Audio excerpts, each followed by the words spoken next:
Welcome to Ruff Times. Tonight we're going to talk about our favorite moments from the Summer Drumline, which started last Saturday, and we're going to talk about light bulb moments, and we're going to go way down the rabbit hole into conversations that I don't even understand what happened.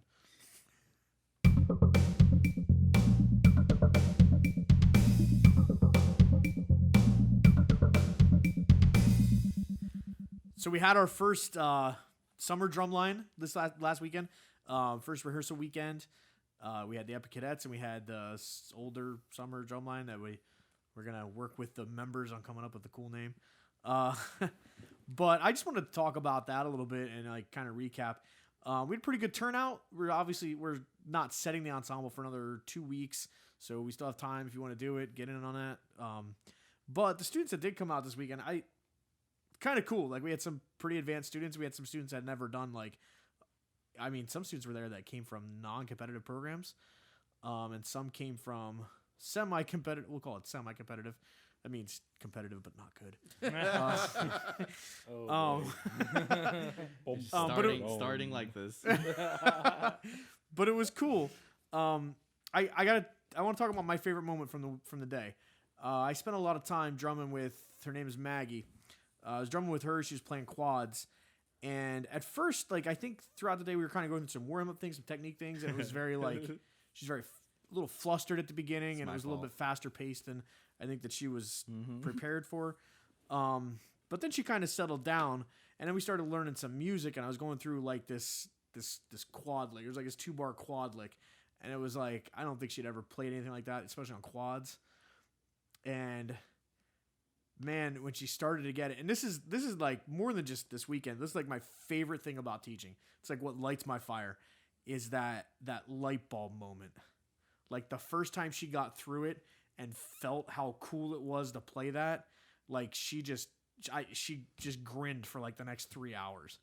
And I was that just fueled me and got me through the rest of the day.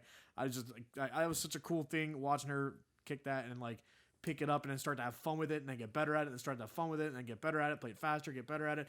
And then it just started snowballing. It was such a cool thing to see that in one day of one day's rehearsal to what's see cool her about this, change like that. I don't think she has those experiences on a day-to-day basis.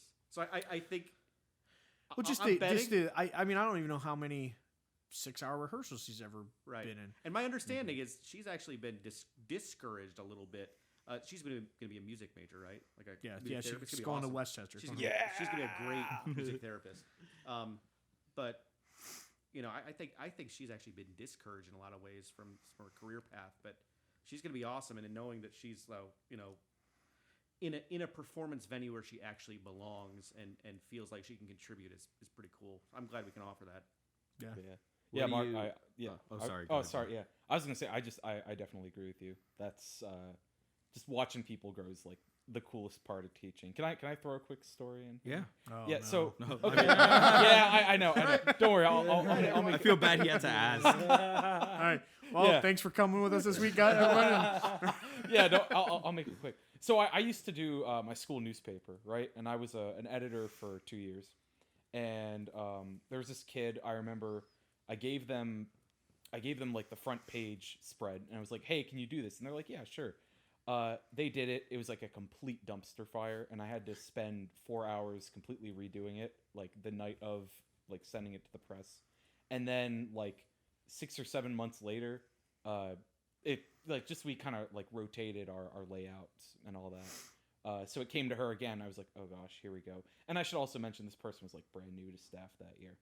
And then the second time she got front, I looked at it, I opened it, and I was just like, yo, this is fire. The amount that she had developed as a writer and just an editor and all that in the span of 6 months, it was crazy. And I felt like I had a, even as a student leadership, I felt like I had a part in that, and there's a serious sense of pride there. So just, yeah, for sure. That's awesome. Cool. What's your favorite part of the weekend, Alejandro? Well, actually, I'll get into that, but I wanted to ask you about the light bulb moment. What is that exactly? Do you feel what about that drives you? I'm not. I was just when you say light bulb moment, some people might not really understand what that means. What do you think they're feeling, and like how does that translate to how you're feeling, and why does that drive you? I think in like that specific scenario, it was like looking at the part and thinking, this is impossible. I could never do this. And then that moment where she realized, oh, I am going to do this. Oh, I am going to figure this out. Oh, this is fun. So, you know what I mean? So it's like the just affirmation of your abilities, like of your potential even. Sure. and just going through that process and like going from one side of the fence to the other in the course of an hour and a half or whatever it was we were working on it. But just like, you know, it was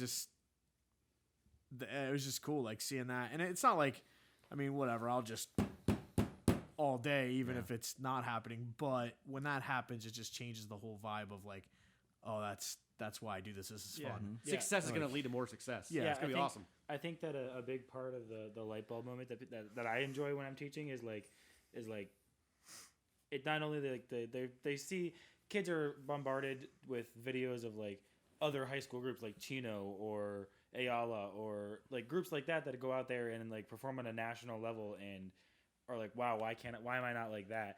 And then they realize that the ensemble as a whole might not necessarily be at that caliber, but individual students are completely capable of performing at that level. And the student understanding, wow, I can actually do this stuff, and that click that like now all of a sudden they're inspired to work harder just because of that one little thing that they got over. Well, and topic I wanted to touch on that I wasn't really planning on going there, but you just kind of put me in that mode. I want to talk about the real heroes, the real educator heroes out there that we don't talk about. We don't put their names on sticks, and we don't give them corporate kickbacks. Speaking of, I wanted to mention too that I said that Maggie was being discouraged. That wasn't by us. It was actually by It was Ryan Pritchard was. I'm gonna get Ryan doxxed now, right? at epicpercussion.com. There comes the doxing. Oh my I God. hope Mark one day gets his name on sticks so we could come back to this conversation and be like, you're one of those guys now. It wasn't us, but I will say it was a music educator. No, but this is and actually this is something I think has been bad for the activity over the last 25 years, maybe at least since I've been around. I've noticed a major decrease in this energy. Where I see like young people coming out of the activity at high levels, whatever, crazy drummers. I think people are drumming at a higher level than ever. But I also think they're educationally selfish more than ever.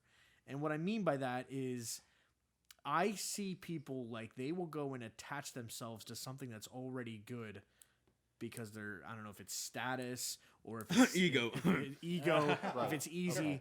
But you know what I don't see is I don't see a lot of people going into the school that needs them the most. Yeah. You know what I Wonder mean? why. Yeah, and like Why is that? It's like, oh man, this is going to be a lot of work. I'm just gonna go And I down mean- the road a little bit. And to be fair, like some of it is funding. Like I don't expect somebody to teach for free or whatever. Like you should be compensated for your skills and experience. But Unless you're crazy like me. there are some schools that pay pretty well that just aren't very established and aren't very set up, and people avoid it. And it's like in the meantime you'll have high schools B over here and they have 6 bass techs Yeah. Right. because everybody wants to high five when they're winning the regional yeah. or whatever, and they just want to attach themselves to that, and people will do that for free all day.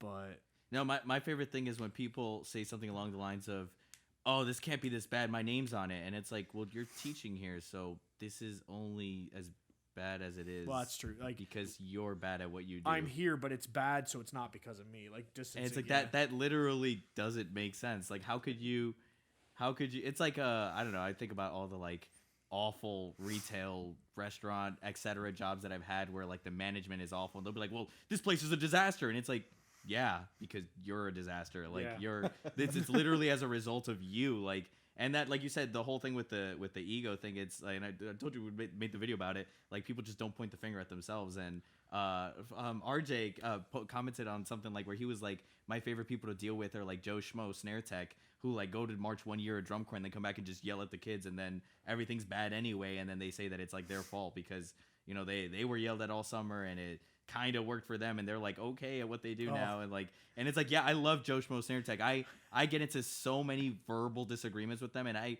purposely make sure to like ground them in the fact that like you are not good at what you do, and what you're doing is not good. Like, and it's that's the only way like to make those people understand is like to have the conversations with them, even if they're at the high level, right? And the whatever, they march all these good drum lines, and it's like if you have all that experience and you still can get your kids to play in time and do like, what are you teaching for? Like, do you really want to teach, or do you just want to play drums well? Which is fine. You can go and perform. Like, there's solo contests. You could go teach at, like you said, Ayala, Chino, whatever. Those drummers will just pick it up and do whatever you want them to do. Just But- as long as when the camera's on in the lot that you can hop right in front of them. Click with you, sticks. Like Oh, you know, man. you always see those guys, right? You know who they are when you see Oh, a my decent God. lot video and that guy creeps up. You know. I- No, and I know what you're about. I mean, I've I've seen it taught it too to- where I've seen it where like So good. when I first got hired to teach in drum corps, the program I was taking over, I couldn't find people to teach. Yep. I couldn't like, I had. I mean, I called so many people and got the runaround or just got a hard no from so many people. Couldn't get people to go in there because nobody believed in it. Then after year one, everybody started to call because they wanted to teach there because it was Where were ya? full ensemble and it was big. It's because and their ego's not at risk anymore. yeah, and then it was like the opposite Right. problem where it was like Yeah. I can't even manage all of you people like this. No, Yeah. leave me alone. So you put your staff together and then put a wall up, but like it's super frustrating. It's super frustrating because they want you to do the hard part, and once you've done that, then they want to get on and go for the ride. Absolutely. Dude, one of the groups that I was teaching at, like independent high school, you name it, where I've had like people on the staff who like don't show up or show up late or don't do what they're supposed to do. And as soon as we get to the lot and people are taking pictures and taking videos, they're there like hyping up, like Right for the camera. bring in the energy when they should have been doing that for the 8 hours before when the we were rehearsal. rehearsing. And it's like I'll like, but the thing is like I think it's not that it's a problem. Like obviously like you don't want to make a scene in the lot and stuff. But like I like in most of those scenarios, I've gone up to them and been like, "What are you doing? You don't do this at rehearsal. Yeah. Get out. Like Well, go do what you do at rehearsal and just stand by and don't do anything." Well, and one time like somebody legit got mad at me because they wanted to click for like the warm up or something. They wanted to like run the mat. I was like, you're never there for warm up. Like they were never there and they were never like, and it was like, what? How do you? What? Like how does this all make sense in your head? Like for clout, like. There are so many other things you can do for clout. Like you could dress fancy. You could, I don't know, go to fancy parties. But you're doing band for clout. Like that is the dumbest thing I have ever heard in my Gotta life. get that marching band clout. Gotta get that marching band clout. Like come on. Like we're not in this. Well, I mean, we're not supposed to be in this for clout. But you know, like you said, there's a lot of people. It's a real thing though. No, it is a real thing, definitely but a real it's I think it's really stupid. It's like kind of it's funny. like there it is. It's I hate saying this out loud because it sounds so degenerate, but it's almost a joke. Like every time I see somebody making a big deal out of it, I was like, it's laughable. Like you're a joke because you're putting all this energy into your ego and getting nothing out of it. Like you're not getting like you're not actually part of this. You're not actually contributing to the ensemble. You're not actually even contributing to your own growth. You're just like giving yourself like a psychological tranquilizer to not feel bad about, I guess, your commitment. I don't know. Like you might feel that way, but I'm kind of a big deal. your name's not on sticks yet. You got a Sharpie? Like I don't know. If you want clout, like go play football. You know. Or do anything else Like, that's popular. yeah, Anything else. I don't know, Stream on Twitch. That's what all the kids do now. Like do that. sure, Get good at Call of yeah, Duty. right. I don't know. Like Yeah. But I just want to add too, like in all of these situations, like and this just kind of like burns me up, right? And correct me if I'm wrong, but like in all of these situations, the person who gets hurt the most is the kid who wants to learn and has the desire to learn, but doesn't have the resources to do so. Well, of course it's going to happen when the person standing in front of them is in it for for sure, their career. for sure, yeah, Like, yeah. But I actually think the kid that gets hurt the most is the kid that could learn and doesn't because they're just nobody will stand in front of them. Yeah. Because Yeah, they won't for take sure. they won't take the gig. They won't For take sure. the job. Nobody wants to do the work to get there. But I also think that I want to go back to the Alejandro was talking about the super snare tech. Joe Schmo Snare Tech. I actually like there was a visual tech. So I threw brass players under the bus last week. So today I'm gonna throw visual instructors under the bus. there's this brass tech at a place I was teaching, and he would come in and, he marched. I think he marched like Madison, maybe something like that. Okay. But he would come in and work with this horn line, and he would. Basically, it was like somebody downloaded all of the corrections that he heard all summer marching at Madison, and then here he just was just spewing all of the same things. But what he lacked was the understanding of why they were doing those things. Mhm. He was just doing them because that's what they did. Yeah. So he had a menu of statements. And didn't understand that they had specific needs for their show. They had specific needs for their ability level. They had specific needs for their time. Even their culture. And I mean, you could go down made- the list. Made no adjustment to the new situation where it's a DCA group that only has the weekend, a different skill set, different age groups, different show design, different skills You could needed even for go the show. different part of the country. Like there's just so many things. Just Like doing things because that's what they did.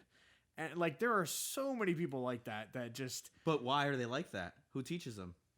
well, I think it's because that I don't even think I don't think anybody's taught them. I think that we confuse I marched somewhere, so I'm qualified to teach. Well, that's what I'm saying is like the structuring of like I'm not obviously adding the Madiscans or anything, but like the way like even when we structure the way I was doing the exercises on Saturday is like I explained to them why we were doing them and the whole logic behind them.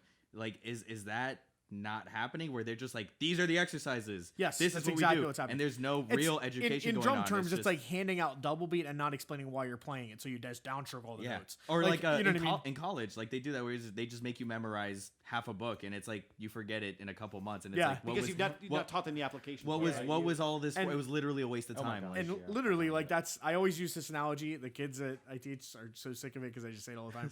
But it's like the equivalent of like acing your permit test and crashing into the first telephone pole before you get out of the parking lot. yeah. You got all the Because information. like, it doesn't matter if you but- have the information if you don't know why or how to apply it. Yeah.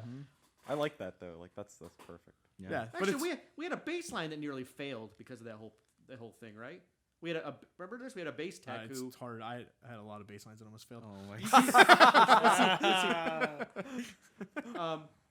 Youch. they were basically given the same instruction as a It's pretty base. unrelated ensemble. Because We did the that's same way state you do it. because that's the way. And they essentially learned the program of unnamed work. Well, at that point, I think it was open class school for an independent open group, and there was no basis in factual, understanding of what these people were doing because they were undergoing a program that was customized for a completely different set of people. Yeah, it doesn't work. I think That's not teaching. That's just I think it's a trap that a lot of young, I would say especially young educators in this niche go through is they see things like that Vanguard does this or Blue Coats does this, so that's how we're gonna do it, but they have no idea why. Like I like this yes. approach, so that's Yeah. what I'm going to do with Ooh, my high school. that looks cool, Yes, so I'm gonna exactly. do it this way. I mean, I've You're like a whole different set of circumstances. Then you got a high school playing Twitch awfully at TOB, I mean, TOB I'm- finals, like. Yeah. consequently we swapped out this person because of that. And very it's and the thing. worst part is like it's a joke, like it is kind of funny, but like the disservice they're doing to the students is so exponential. It's like you are almost better off not teaching them. Like the amount of time you waste doing things the wrong way. Like you said, like you do things the wrong way for a season, and you just taught them how to do things the wrong way for a season. Like it wasn't like you literally did worse for them. The trend in the activity that drives me more insane than anything is more. You see it more in indoor, but it drives me crazy. It's so frustrating when you go and you're looking at some A class groups or regional A class groups, and they are doing they got the uniforms on the floor of like a world class group. They got the digiprint everything, and they're out there doing all this sophisticated body and doing all and they can't line up eighth notes. Yeah. They can't play double strokes. They can't play a roll. They can't play any rudimental vocabulary. They can't count simple rhythms. They can't keep the ensemble together. Why? They're just polishing a turd. Just flip the whole point of the activity on its head. Like, Well, at that point, it really becomes pay to play. well, right? it's the you got your main course, and you got this great salad, and you got these awesome mashed potatoes, and you got the best salad dressings, and the steak tastes like a shoe. Like, Or is a shoe. so does it matter? Does all that other stuff matter? Because the steak is a shoe. I think Mark's hungry. Yeah. I'm hungry for some eat and run catering. I thought you were gonna say you were hungry for some clean beats, but Or Well, a it's like- cheeseburger. Speaking of which, yeah. Eat yeah, and you Run got me Catering there. caters for her older senior summer drumline, and we had our first one this weekend. What do you guys have? Like the bacon cheddar Oh my it was god. turkey bacon, Turkey bacon. turkey ranch, and ham and cheese. sliders, and then this awesome pasta salad and drinks. Yeah. It was killer. Kids only pay $6. Awesome. I'll quickly. Never ate like that ever at Drumline. Actually, I was trying to sneak. Yeah, in no, there it with was a sandwich. really good. I'll quickly. What is it called? Go on a tangent because you asked me before we started ranting about this stuff. My favorite part of the Saturday was actually the food because then this sounds stupid because like the food was really good, but like it's not like super important, but it's really nice to like be having a good day of band and have good food.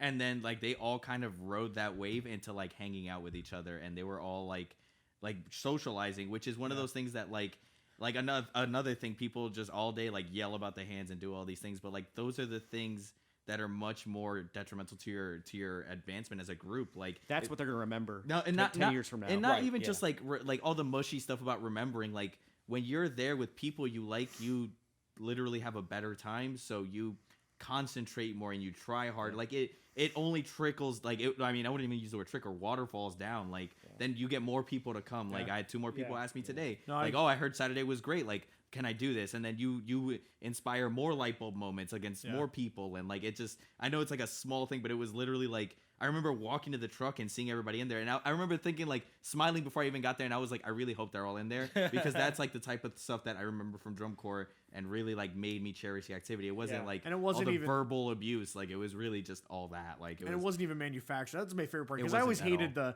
hated the we're a family unless we're not winning, and then you're fired.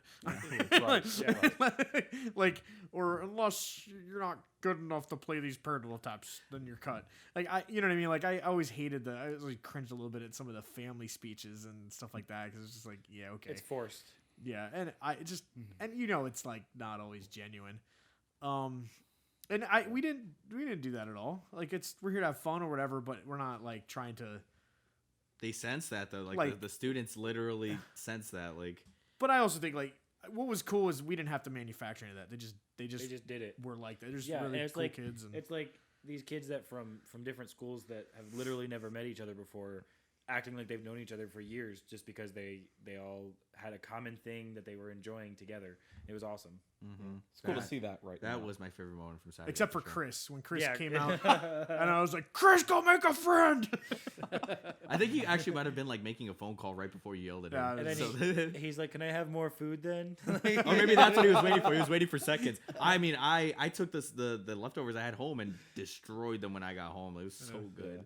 That was So good. good. I did not realize you guys had catering. I'm gonna be. Oh no, it was sad. really good, man. You would have lost your mind. It was so good. Oh yeah, Can I it's have awesome. a cheeseburger? I've been eating those sliders for the last 3 days because we So had I'm extra. so jealous. I would have eaten them for the rest of my life. I especially like the turkey bacon ones. Oh no, you gotta. The ham and Swiss is the perfect one. It's perfect. Nice. So good. Nice. Are these stock eat and run catering fair? Yo, yeah, we do. These, So I can go do Oh, this. We Like, don't. if I go ask for bacon turkey ranch. We don't have the sliders on the menu, but we have a BTR wrap, which is the same exact thing in a tortilla shell with some lettuce and tomato. Oh my god, it sounds so Yeah. good. All right. Go to Eat and I Run mean- and order the Mark Garth side. I have not eaten yet. I was gonna say, yeah, let's stop talking We're about gonna it. Yeah, yeah, that's probably a good idea. I don't even remember what the tangent. Well, I we will were ask talking about. something that Mark had mentioned about the overuse of ancillary pieces of production. Right. I think that's where we left. You're gonna have Can to use you? smaller Yeah, words for can you me. use smaller So this words, would be please? like this Small would be brain like back here, please. well, he's talking about like you were talking about big production pieces, right? When Gotcha, so building a giant house and having no capability of finishing it. The you can't play eighth notes, but I've got 2 trucks worth of material that I put out there on the floor. Do you think that WGI and DCI have crossed the threshold of just being a different activity altogether? So it's not really WGI calls. Did they still call it winter percussion? I don't know what that category, that Indoor drum is line. indoor I- drum line, yeah, whatever I it is, think they just And called it DCI indoor, is yeah. Drum Corps International, but have we crossed the threshold of just being something else? And I know that sounds like a real old man kind of thing to say. I but- know. I was when I went home for Easter, I was having a really good conversation with two of my friends that marched for a long time, and we were talking about like. One of my friends really likes old school drumline, so he's like, "Oh, they just don't drum like they used to. We don't concentrate on the hands. This and this." And although I was kind of laughing at him, like he's right. And what I told him is like, if we're not having productive conversations on like how to incorporate that again, like we should just stop complaining about it and just chalk it up to they don't make them like we used to. Like culture has shifted, like the activity has shifted, so like it could arguably be another activity in and of itself. But like, I actually think it goes back to more to. Well, first, what we do is we Yeah. just start a new circuit that. well, yeah, That actually does drum. So and maybe that's okay. Maybe we could No, now, exactly. Maybe we can now say the WGI thing it's now a different activity. Like a It is what it yeah. is. We're doing drumline now. I don't know how we'll evolve in the next 30 years, but we're something different. The evolution of that, and actually, this is kind of a weird, frustrating thing to me. I don't know if we've talked about this on the podcast already, but I know we've Probably. talked about it a million times. But like the evolution of it to me is like because it was under that Winter Guard umbrella. We talked about like the GE judging thing, how like 20 people that judge that caption are deciding the entire direction of the activity and telling us what we're supposed to like. I think that's happening in WGI too, and I think what's going on there is visual / color guard people control that half of the sheet in WGI, and so percussion sections are expected to be more like guard and do all these other things. But it's frustrating to me because on the reverse of that, there aren't percussion people judging guards. So we're not expecting guards to play flam drags. Yeah. We're not expecting guards to, but you'll see indoor shows in WGI now that are percussion where they spend 3 minutes of a Yeah. 6-minute show not even wearing their drums. Yeah, if you Yes. took away the drums and put them in color guard, they could compete. And I know this sounds like an that's awfully. actually They wouldn't do hilarious. very well, But they- probably. but Yeah. Oh my god. There's no flags. Sorry. It sounds like this is like the grandpa conversation, right? But in here comes the dyno. right? But in a real way, I mean Boomer. that WGI has influenced DCI, has influenced marching band. Not that this is a bad thing. It's just that I don't necessarily think we can consider there comes a time where you've evolved past dinosaurs became birds. I don't necessarily think what we see in indoor percussion is necessarily is leaning towards it not being that anymore, and it's just a different Yeah. performance medium. And we can now that there's a void there, We can fill it. we can fill that void. Well, Right. I think there's only a handful of solutions, right? It's either, I think we talked about it. I'm sure we talked about it at some point where it's like the audience decides GE, and they're like the audience decides what they like. So like if the audience starts clearly liking the drumming more, or even the dancing more, that's fine. Let them take that, and then you just like you said, fill the void, or you come out with like micro classes where it's like. I don't know. You're just moving and playing. Like there's no choreography or whatever. But I don't think you want to micromanage like that. Sure. So I kind of like the first approach of like people will just decide what People they will like. just decide what they exactly. like. And then that's I love that approach to it because I do think that more than just the problem of a small group of people deciding the activity, the direction of the activity, I also think it's like it's not even just it's a small group of people that also communicate and talk all the time, and it turns into groupthink. So they're not only like they're not even thinking for themselves or thinking as a group about where this should go. And I also think what happens is there's a lot of corporate interests involved. The uniform companies want you to buy new uniforms every year. The floor companies want you to buy new floors every year, and they want you to use the latest, most expensive designs, and they want you, and all those things will give you a competitive advantage. And well, you they know what I mean? literally will now. And they're signing like these designers and these people. I mean, judging, especially at the high, because these designers at the top are also judging at the high school level, and they're rewarding that stuff. And there's incentive to reward that stuff. Right. And it's just like, I mean, if this was politics, we would say that's corruption. yeah. I don't know if I'd call it corrupt. It's not legal. No, but it's not ethical. But to your point, I'll bet in those committees there are people that have thoughts in the back of their mind that they know I shouldn't say this out loud because in the current environment that's taboo. Like I shouldn't talk about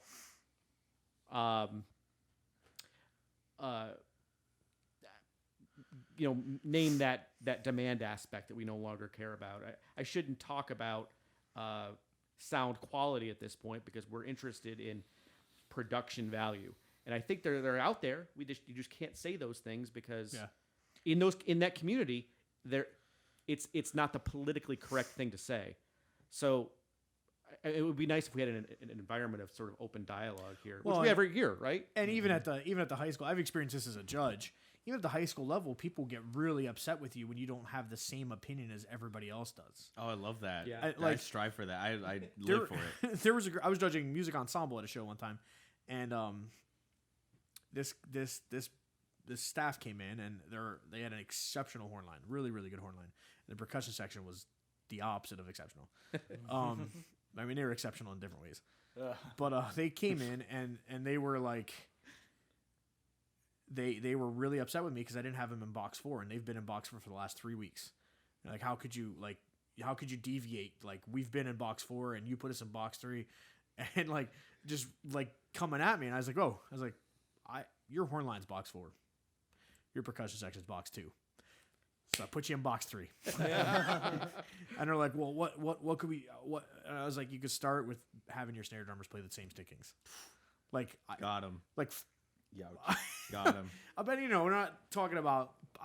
I mean, the thing that also bothers me is like the But same why people- am I the one No, that? yeah. Why am I Yeah. the first one telling them that? But like right, the same for people sure. that are always like, oh, like art needs to be expressive. Like people can have different opinions of art. Like you look at just paintings and stuff. Like nobody's gonna look at what is it like the thing they had in that museum where they taped a banana to the wall. And they're like, oh, this is art. Right. And it's like, well, we'll preach all day about like diversity and different forms of art. But as soon as it comes to marching band and there's judging involved, like you can't have this opinion because this like other judges told me this. It's like, well, you're literally like at a base would that be- level, That not reminds even playing eighth notes or whatever, not playing the same stickings. Like, that reminds me of my dog Rennie, when we got him. an angel. Because when I hear that, I'm like, man, I should have been an artist. Oh my God. Because when we got Rennie, so Laura got Ren when I wasn't home. I was away teaching for the weekend. And Laura's like, I got a free dog from the SPCA. No. If the SPCA ever offers you a free dog, Don't take That is don't not do the it. one. It's I'll take not, all of them. First, it's not actually free, and second, there's a lot of catches. Yeah, there's a big asterisk. Anyway, Ren has brain damage. Okay, cute dog, sweet dog. That saved his life many times. Beautiful. Sweet dog, but he's literally probably one of the dumbest animals on the planet. Falls off the couch 6 times a day. Can't find his way back in every time He take can't him stand out. up. Like he falls Yeah. while standing up sometimes. Walks like a Clydesdale, but he's a mini pin. He's got all kinds of He's such an angel. all kinds of issues. I love that dog. But when we got him, we had like this. I think we had like a free vet visit to get him checked out or whatever. So we took him to the vet after we got him, and this vet threw a cotton ball at Ren, and it like hit him in the face. He's like, ah, like just hit him in the face, no reaction. And the vet turned to Laura and said, "I think your dog's got brain damage." And I said, "I think I should have been a vet." But long way of going. Like that's what that banana thing always reminds me. I was like, why didn't I think of that? I could be a millionaire. I mean, Pet rock. it is. You could be a millionaire off anything now. Yeah. But you said you're giving your example about the getting some crap during the judges session, right? So I love that. With what's that? I love that. I Oh do yeah. too. Would you say though that if you were to talk to I don't know who governs the judges, whatever was that, doesn't matter what circuit, whatever. Would they say to you, "You're right, but you can't say that"? Like, would you Nobody get said anything to me no? that day. No, I mean, I don't know if they complained about me or not. But I've also had I've had people be appreciative of the honesty. One thing that's frustrating with me with some of the judging is how you're not really allowed to talk about anything. Like we're at a competition and I'm judging you and ranking you against other people, but when you come into critique, we're not allowed to talk about other people and your ranking. Oh yeah. What then? What's the point of even having? Granted, I understand the toxicity that can exist when, why didn't we win? Why didn't we?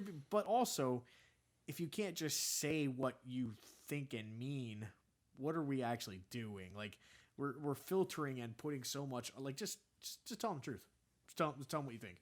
And if you can't back that up, you probably shouldn't be judging. That's the part that. Yeah. Oh my. Well, for God. that, they give you a matrix. If you look on the back of the sheet, it gives you the answers. Yeah. That's the Yeah, cheat sheet. but then they won't even hold themselves accountable Well, to yeah, that, you and get then this tell, crap and then about, like- and then kind of like at the last moment in their last defiant attempts to not look stupid, they'll be like, "Well, I'm the judge," and I'll be like, Yeah. And I and then I'll be like, "Well, I clearly have more experience than you, so I should be judging." Like it's because you don't understand what like. Oh, I just have so many bad So experiences. they give you with the crap judges. about like, well, there's they use numbers management is a buzzword, buzz phrase, and then there's a sliding scale. Well, there's you can't go backwards on the scale because that would it would show poorly for the ensemble, and they might not want to participate any longer. Like, well, but then why are you giving the matrix? Like you look in the back, it tells that it's a cheat sheet. You fall in sometimes. The key word is sometimes. So you're a box 3. It's that easy. Then it's just a factor of how much greater of a box 3 are you than that box 3. Well, and you know That's easy. where it all goes out the window is, and most of my high school experience with TOB, where it all goes out the window is like, we had a show one time. We were at Shamokin. We went to the Shamokin competition. There's probably 20 bands there, right? We had the highest drum score at the show out of any class, by anything. like 2 points. By a considerable margin with like a 13-3. Yeah. And I went into the judges meeting and I'm like, yo. Was that me? Oh, sorry. Computer on the keyboard. I went into that critique and I was like, hey, I agree with you completely. Like, I agree with this completely. I was like, however, my concern is this is the lowest score we've ever gotten at a show like this. I was like, I don't disagree with the number. I was like, I in fact, if you're following the sheets, I do think this is where we are. I was like, the problem I have, though, is nobody else is going to judge like you did today. So we're going to go out 4 points lower than people that we're going to be neck and neck with probably at the end.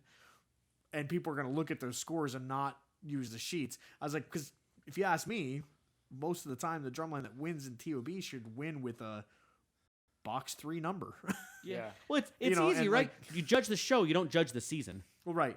Because, is this actually a standard on these forms, or is it just like a vague way to compare the groups against each other? So is the best of the best of TOB, or is it actually like real? Yeah. Like, what if Chino Hills came to TOB for a day? Does everybody Would else they get a now- 15? Does everybody else go to box 2 now? They'd like, get a box 6. Yeah, right. like, Or they would just get the highest of box 3, which is just absurd.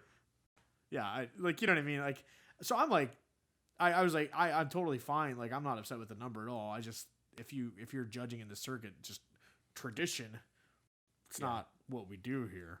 Yeah. Maybe we should, and I'm fine with that, Yeah. but it just needs to be a consistent expectation. That's why we're going to fix everything. Yeah.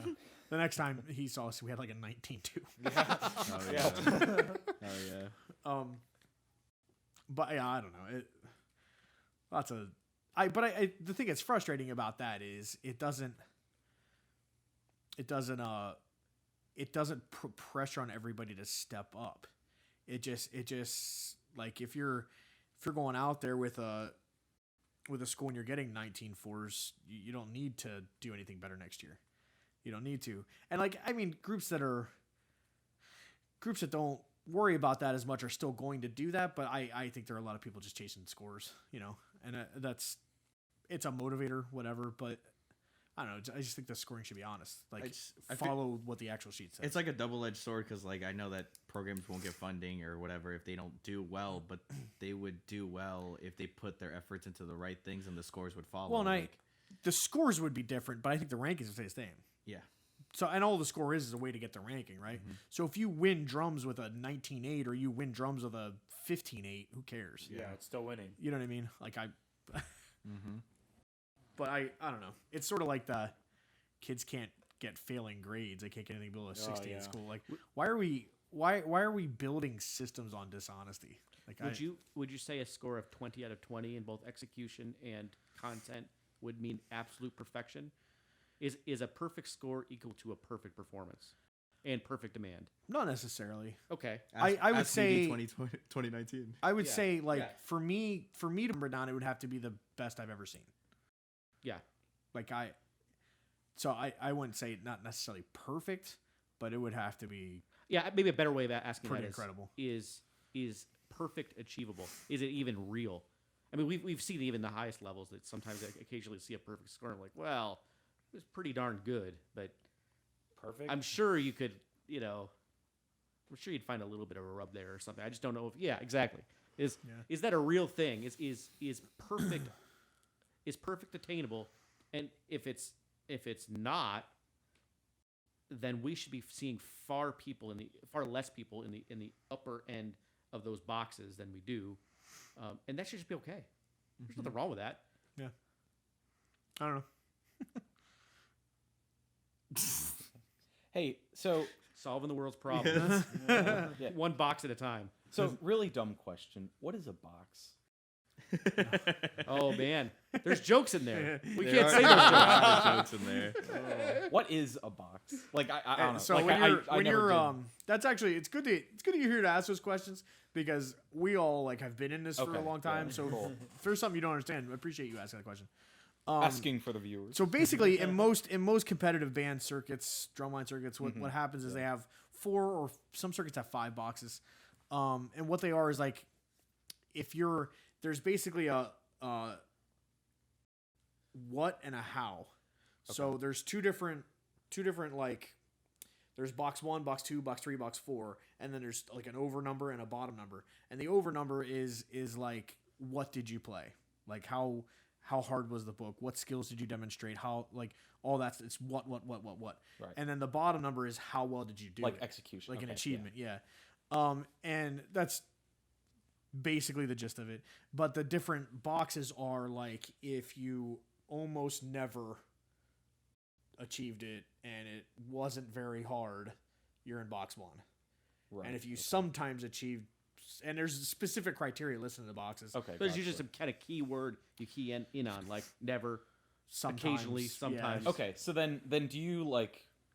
Is it kind of like a bracket then? Like so the bands get sorted and then they just like Yes. compete. And with That's then how you- it's and supposed then to you- work. and Okay. then That's you how it's rank intended them- to work. And then you rank them within the box. Okay, got it. Okay. But the most important thing is getting them in the right box, Right, and then ranking them.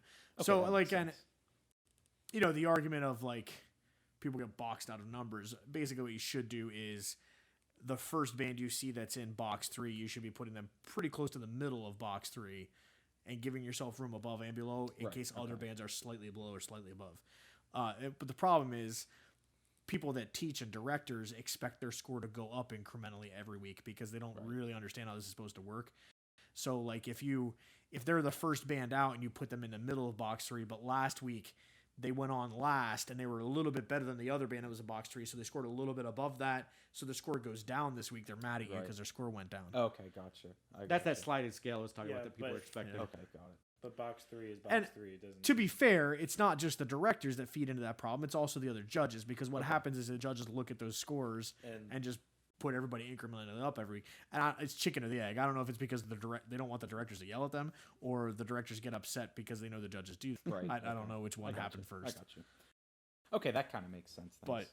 yeah, they're The other aspect of it that I've heard is that, in general, these circuits want to maintain their membership, Right. and I think sometimes that plays into it. Like if you're a little too honest, which you should be, right?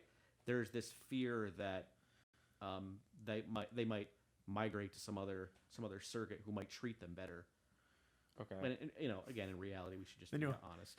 they have circuits out there who like just cut the whole circuit in half at the end of the season and then open up A class just so people can win. Right? Yeah. Not naming any names. Not Alright, that's the most ridiculous thing Okay. I've ever gotcha. seen. Dig it.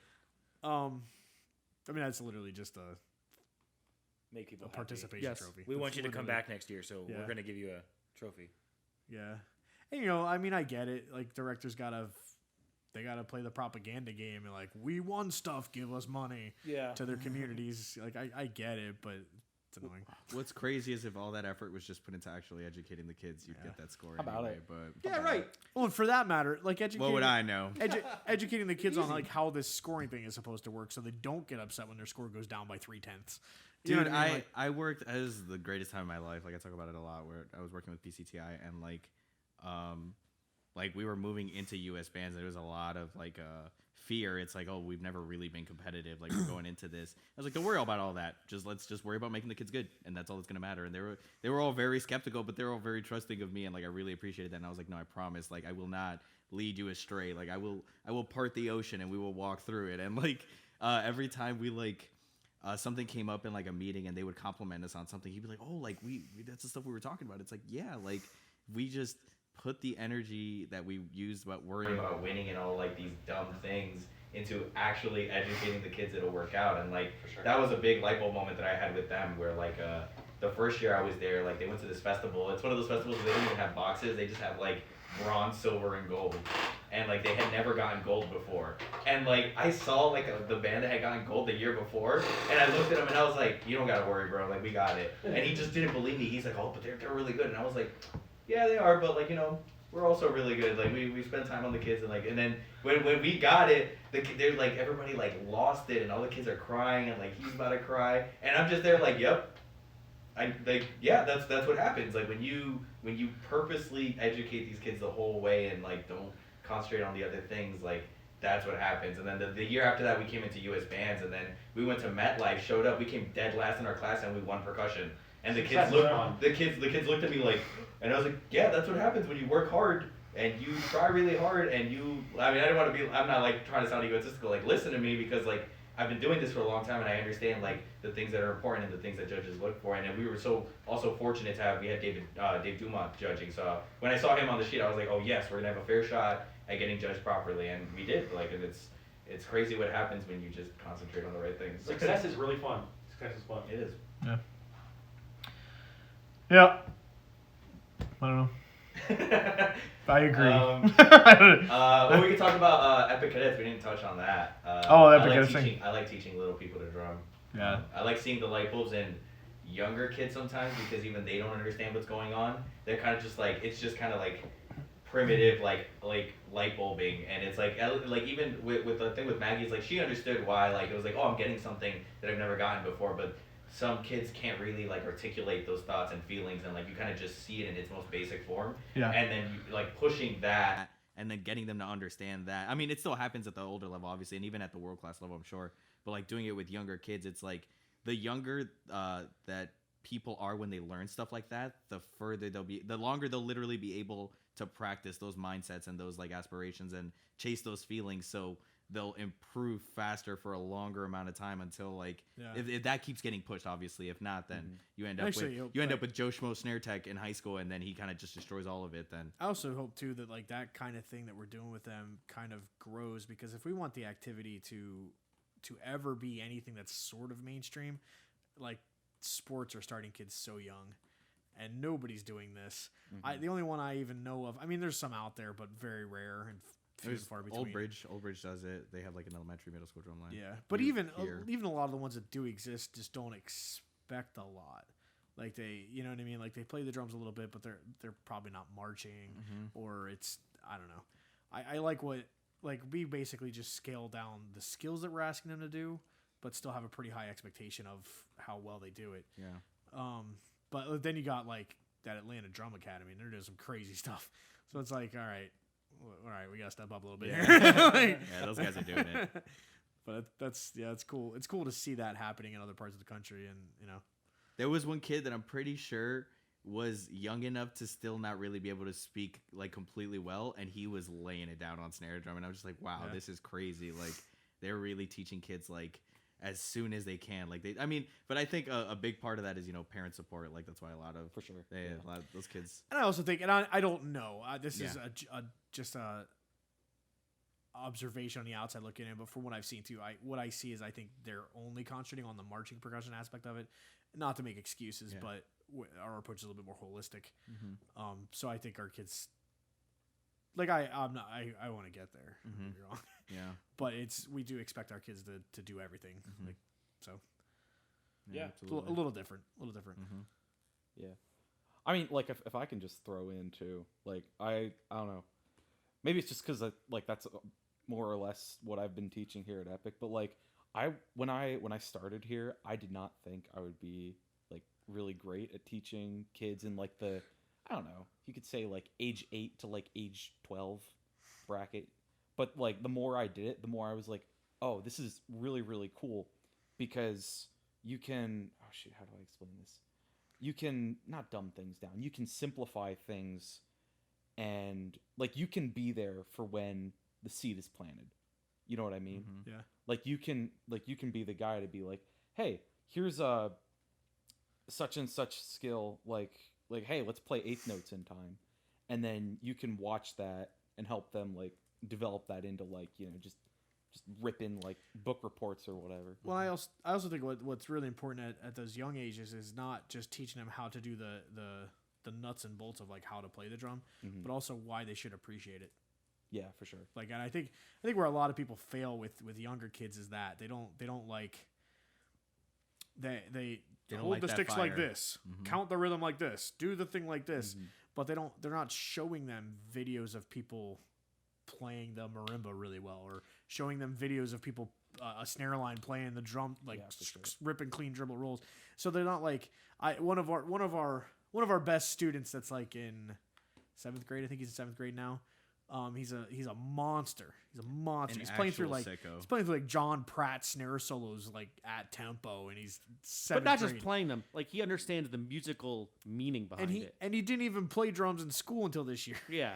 Like, Because there's a big difference, too, there. Because, like you're talking about, you could teach musicality to young kids. Yeah, for sure. People don't do it generally often because they But- don't have that same expectation. But the reason I bring him up is because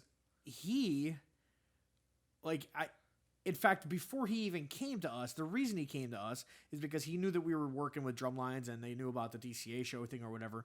But for some reason, he got obsessed with watching Drumline videos on YouTube. And he was like, in fact, this kid was like learning, I think it was Michigan State College Drumline, and he was learning their stuff, and it was really, That's crazy. It was really That sounds hard. funny. It was really funny because when he came in, he was playing all the stickings backwards. Oh, that's awesome. Because of Oh, the, that's- because of oh the my mirror gosh. image thing. On That's the, insane. yeah, but I was like, Wow. oh, funny, like, he was like, oh. no It's so cool, though. You can trace the path back to that. But his pap told me he made like a sling for a concert snare drum and figured out a way to like rig it up so he could like wear it. That's And, awesome. Like Wow. he was really, but like the reason he got so good is because he knew what he was trying to do and where he was trying to go with it. Like, oh, he knew why he should listen to us. He knew why he had a direction and he had an appreciation for it. sure. And that's like It's if the thing if we you go- have that with a kid, like, Yeah, It's the game thing we over. go back to, Game with, like over. the thing we were talking about with the Madison dude and like people fundamentally misunderstanding education. It's the same thing. It's like you're not just regurgitating garbage to that you were regurgitated to. Like you understand it, you form it, you compact it in a way that's readable for whoever it is that Yeah. you're teaching, and you light that fire, and that fire will go further than any kind of regurgitated information you're gonna give that kid. And it's such an obvious thing, and I really don't think a lot of people are doing it. Because think- when you talk about like sports, a kid's going out for the Pop Warner football team. That's not the first time he's heard of football. Yeah. That's not the first time he saw football on TV. Yeah. His dad loves football, so he likes football, and you know what I mean. Like, so there was that appreciation already exists, and he knows where he's trying to go and what he's trying to do. So he's into it, and he knows why he's practicing. He knows why he's running laps. He knows why he's doing all this stuff. We get into a band, man, and so many people are just like, "Oh, you've never seen a good drum line? Well, that doesn't matter. Hold the stick and hit it like this. Yeah. Count like this. Do it like this." And they just never take the time to like watch some videos. Like, I think It's go the to a first thing I show. do. I think Yeah. that a thing that a lot of people do with is in the school system and anywhere that when young kids are learning music is that they try to dumb things down too much. Like, there's kids that these kids understand the same things. You just have to explain it to them slower, probably, but you know what I mean. Like these kids are gonna understand this stuff. It's just gonna you have to speak to them in their terms. Yo, there was a kid at the middle school one time, Laura's telling me, that knew how to hack into the cameras with his phone. Yeah. These kids are smarter than we are. You just have Yeah. to. Like, don't underestimate their intelligence. Yeah. And also, like, on the back pedal, not to like degrade the activity or like musicianship period, but like it isn't rocket science. A lot of the things, like, they will have a complete understanding outside of maybe like sound, because they don't have the experience of playing on a drum long enough to like be able to tell the difference in sound. But like I'm saying, like even with Braden, right? We were talking about it, and I was like, dude, you're playing rhythms perfectly, and he's like, yeah, like even he didn't really acknowledge it, but he's like, yeah, and then I'm like, hey, make sure you're really coming up on this crescendo, and like this is how you do it, and this is the sound you want to go after. And then he was just like, so I like in his head, and I saw it in like his body language, he was basically telling me like, I just got to do what you're doing and understand it the way you're understanding it. And I was like, well, maybe not the way exactly I'm understanding because we're two different people, but like, yes, like essentially, yes. Like, and then he did it. And it's like, yeah, like it's not, once you get into like the older things where it's like, oh, like things that come with experience, like, I don't know, listening in to a snare line or like making sure you don't fall out of the sound and all these things that come with experience. But a lot of the stuff that you can teach kids, like he said, like, I mean, you might have to format it differently or like, it's almost like a different language where like, I think I have a really easy, not like, now easy and like good time teaching kids because I feel like I genuinely am still a child and like I can still think about things the way like simply put that I don't like overcomplicating a lot of things. I just like to think about things really simply, and when I convey that information, a lot of kids just internalize it very easily because of that. I agree, and I'm gonna sound like a bad person when I say this, and maybe you guys disagree with me. But I do. Love it already. I already do. One thing that drives me crazy, and kids get this through a lot of general music programs coming out of elementary schools especially. But when they come to us in 5th or 6th grade, and I'm like, how do you count that rhythm? And I hear, oh, it's do da da da. I'm like, what? Oh my gosh! like for sure. it's one e and a. Like we're big kids, we can we can So say you know, the- you know that evolves out of subscribing to specific educational philosophies, right? yes. So we know that happens, but the problem with your watch sorry. Watch out. You subscribe to some specific philosophy, or could I jump right in? And they all have their method to do these things, but then they don't transition to practical use of music. So I fail to understand why we don't approach our students from the beginning as if you would approach more knowledgeable musicians or older musicians just with a smaller palette. There's no reason to have to relearn how to count. sure. That's ridiculous. Right. I mean, look. I think that's the dumbest thing. You have a ruler, right? We teach kids how to look at a ruler. Right. They understand, even if they don't understand fractions yet. They understand how space is broken up. Yeah. You know, there's no reason why we can't use numbers. So sometimes I think these education philosophers subscribe too heavily to a program that was flawed to begin with, but they do that because that was what was prescribed to them from college or and whatever. extremely rigid about it. Yep. If Going back to the Joe Schmo snare tag, it's like this is what I did in school, so this is what we're gonna do in school now. I learned Orff.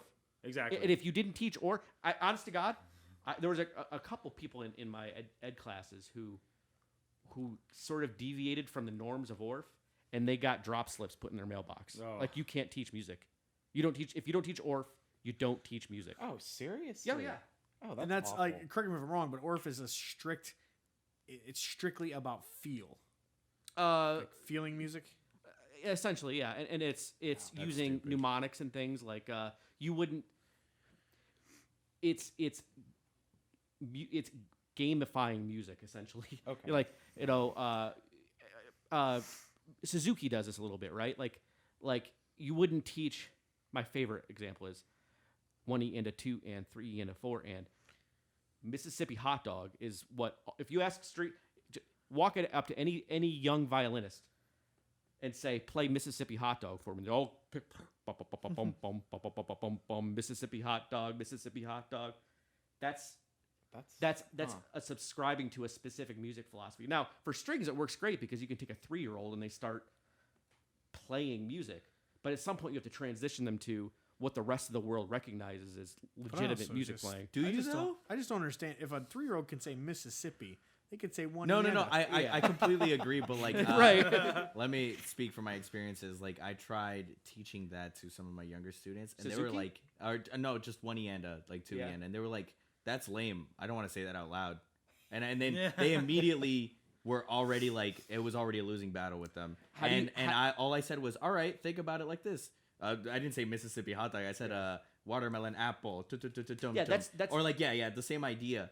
and they were immediately engaged, and a lot of them can probably play better and understand things better than the people that did learn conventionally because they had more fun and were more engaged learning it that way. Maybe. And if Maybe they're- at the they're- and if- beginning. well, that's what I'm saying. But and if they're- eventually you're going to have to teach them the right way. but why? Because eventually How- they how won't do you- understand music. How do you transfer 4/16 notes? Now that Right. I've learned Mississippi hot dog, how do How you you- say, now play the Mississippi part. Now tag Mississippi, hot, Mississippi, dog. There are some things that I've never seen somebody teach 5-lets without using that method, without saying university. I yeah. have never seen somebody teach that 5-lets is- without using that. there are- and there that are is some- literally that's a good point. It's like I got- that's what I'm saying is like I understand where you get, but like I'm just fundamentally against any idea that like we can only do things this way because like there There's are not- it's kids. not- Yeah, some of the kids that I was teaching could outdrum, I would say, most of the kids I've ever taught in my life, and in their head they're going. Watermelon apple, watermelon Well, that's a apple. good point. Yeah, it's not a- Do you think they could transfer that to all situations where that rhythm might be broken up? If you say yes, then Well, yeah, then I'd say- that's what then I'm I'd saying. say Is like, I correct don't it. think it matters outside of their brain. If they understand it in their head, It does though, because it maybe not for them playing music as the individual, but at some point they're gonna have to have a conversation and dialogue with other people about how to structure. Like Yeah. when the director's in ensemble and saying, "Hey guys, watch the entrance on the end of 3," and they don't know what that means, that's a problem. well, that's what I'm saying. I wouldn't Yeah, it's come up with strictly every syllable they ever learned. No, no, But no. that's- Watch, but that's going find back- dog, find Like, apple. guys, find, on the second Baconator, watch the. Oh my gosh. But that's Do you going back remember- to No, the, yeah, that that's makes going sense. back to the idea that everything is black and white. Exactly. There can be some gray space in between. That's what Like, I'm saying. Yeah, I mean, if it, as a If- motivational thing, whatever gets fired Or up, fine. if the kid Fine. if the student can translate between like Oneida and Mississippi, then what's the problem if they count things Mississippi hot dog versus Oneida if they're doing it for themselves? If they can communicate both ways, you know what I mean? Well, I say there are two issues with that. One is you have to transfer it when you break it up. The second part is using numbers is an indicator for space and time, like a ruler. You wouldn't put notches on a ruler that had any other indicators than numbers Bananas and fractions. Yeah, Well, because I mean, because it's I, just, already- I distinctly remember learning fractions with half of an apple. yes. But, Well, but also- you got still, but Yeah, but they didn't tell you to call 3/5 3 apples, 3 apple three apple wedges. pieces. Well, yeah. No, they definitely did. Yeah, I was gonna say Oh, not wait. only that, but also don't most ancient civilizations not use numbers and they use pictures Symbols. and symbols and stuff? We have evolved past that. Well, that's what if you say evolved, sure, but like it's still they still understood the same they still understood the same things. They just did it differently. So like I'm not saying that you're wrong or I'm right or whatever. I'm just saying like That it's a mixture of the two things. it could put literally together. be like just as every person sometimes needs to be but taught did differently. They have rocket ships. Probably that's how they built the pyramids. if you We're going way off the deep end tonight.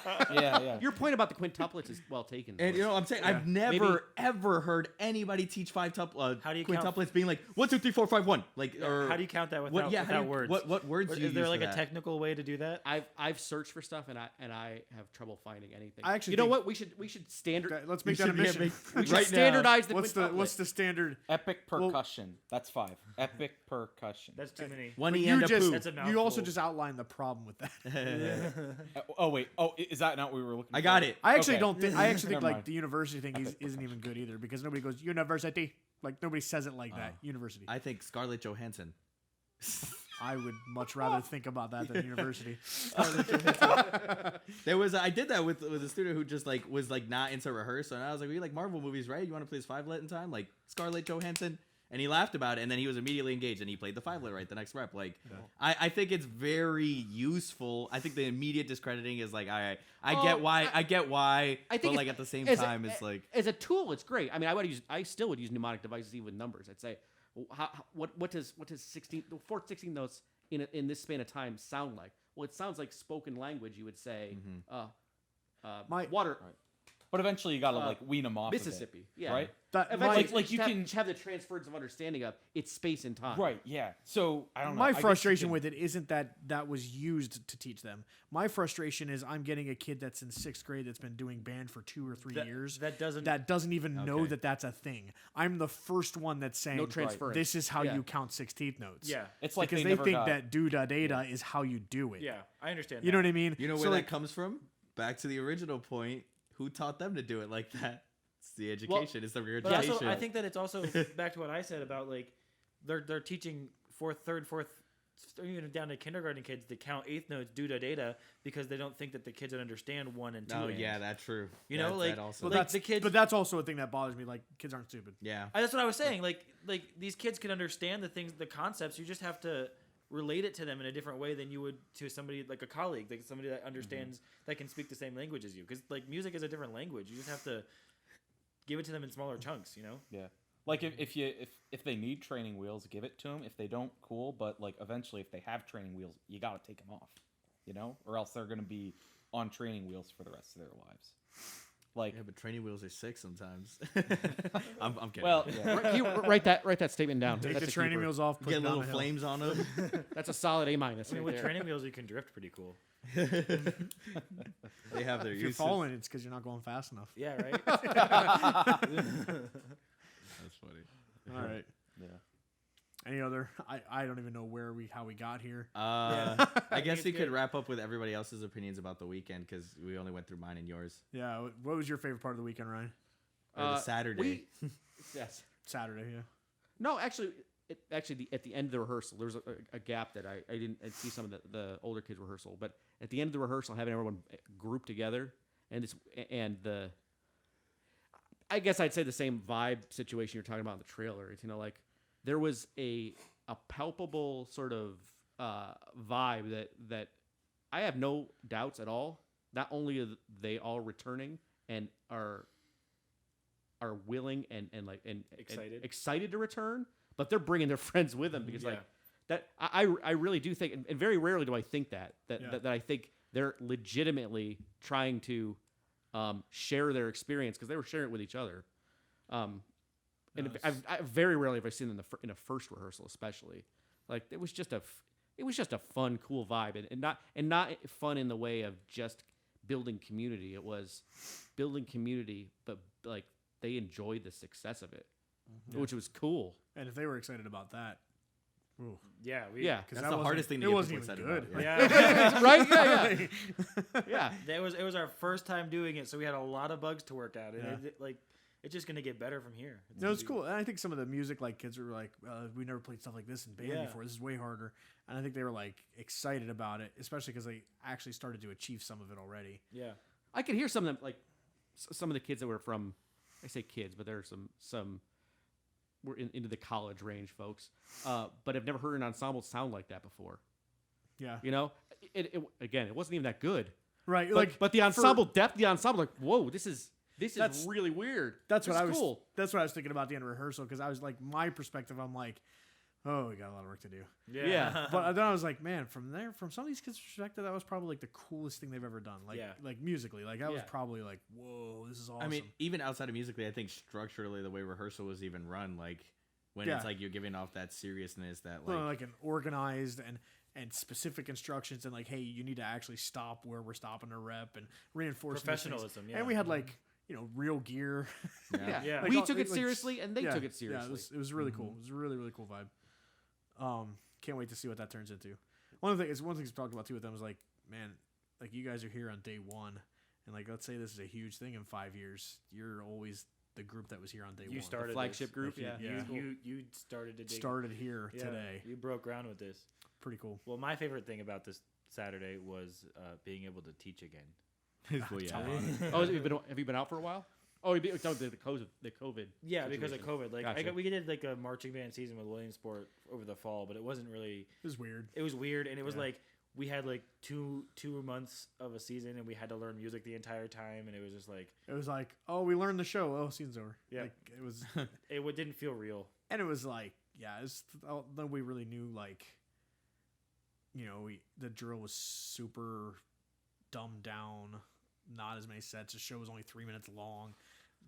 We're socially distanced drill writing. I'm sure the motivation was way down because And actually, that part, the kids were awesome. Were they? Yeah. Oh, it was like sometimes they're better than I would be. Sometimes my motivation wasn't good. That's Yeah, what I say. there was They're better than I would be for sure. No, because there was like talk at the end, like oh, should we we were discussing like should we go longer? I was like no. Where do you- Show's done. Pack it up. Where do you think that comes from? What? Because that's not something that's common. Like, I think it's just because the culture up there at that school has just. I think it's also We had always told them like this is about excellence. It's about the next rep. It's about Yeah. it's about being better than you were 20 minutes ago. always- It's not about winning a trophy or whatever. And I think what was cool about this, the one really cool thing about this fall was that was put to the test. yeah. Exactly. I think Like Mark, it's easy to say that stuff, and it was put to the test, and they still played roles clean, and they still went after. They still got their step offs. So it was cool. Like they wouldn't let themselves play badly just because nobody was judging them. You know yeah. what I mean? Mark and Laura always drove home with all the students like the competition isn't about showing up to the show and competing. The competition is here on this field right now. Like your competition is the last rep. Can you be better than that last rep? But I think that Or the show, or the show or like, the music, or yeah. the drill. Like, can you win here? Can you beat Yeah. the drill? Can you beat the can you beat yourself? yeah? Not like literally. Well, like you know, that kid is Can having you- trouble making the dot. Yeah. Like that's your competition. Yeah. Yeah. Well, Are you yeah. Are you gonna win the competition? And I think that distinction had drove a lot of the students. Like, I'm not worried about a number from some random judge. I'm more worried about my Mark. feeling about this show at the end of the season. More worried about Mark yelling at me. I don't ever yell. Sure you He don't. says, he says quietly, I never. I always talk like very calm. never yell. All right, guys. All We right. should stop there before we go into that topic anymore. Yeah. All right. Does that mean last fall was rough time? Never mind. Oh my God! You actually have to cut it after that. Wow. All right, you have to do the outro, Mark. Outro. Thanks for It's sticking the around. same- Oh. I love that conversation about ed philosophy. That was cool. Go ahead, Mark. Thanks for watching the show. Please like, subscribe, share with your friends, share with your enemies, share with people you're indifferent about, and stay tuned for next week.